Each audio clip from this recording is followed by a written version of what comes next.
সম্মানকে হেফাজত করো, স্বামীর অবর্তনে তার সম্পদকে হেফাজত করে। আল্লাহর ওয়াদায় আল্লাহ অর্ডার করেছেন যে স্ত্রী ঈমান সহকারে স্বামীর অনুপস্থিতিতে, ঈমান সহকারে যে স্ত্রী স্বামীর অনুপস্থিতিতে তার সম্পদ তার সন্তান হেফাজত করবেন, রক্ষণাবেক্ষণ করবে ঈমান সহকারে, ওই স্ত্রী আল্লাহর জান্নাতি। আর জোরে বলেন মারহাবা।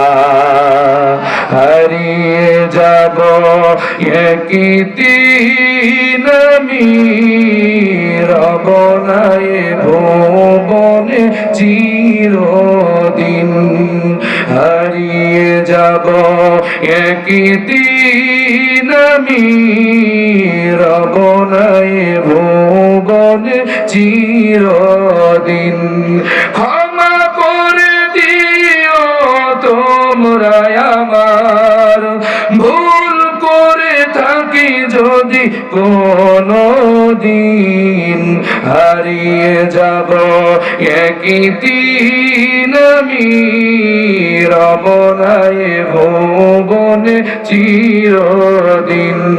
হারিয়ে যাব একই দিন আমি, রব নাই ভুবনে চিরদিন। যারা বলেন ঠিক না? বাস বাগানে বা গরুস্থানে হয়তো দেবে মোরে কবর, তোমরা আমায় যাবে ভুলে, রাখবে না জানি কোনো খবর।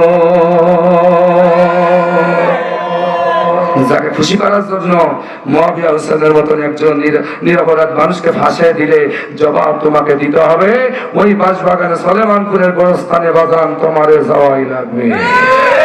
আওয়াজ দিয়ে বলেন, তুমি কি নিয়ে যাচ্ছ কবরে? তুমি কি নিয়ে যাচ্ছ কবরে? বন্ধু হিসাব করো শুয়ে পড়ে।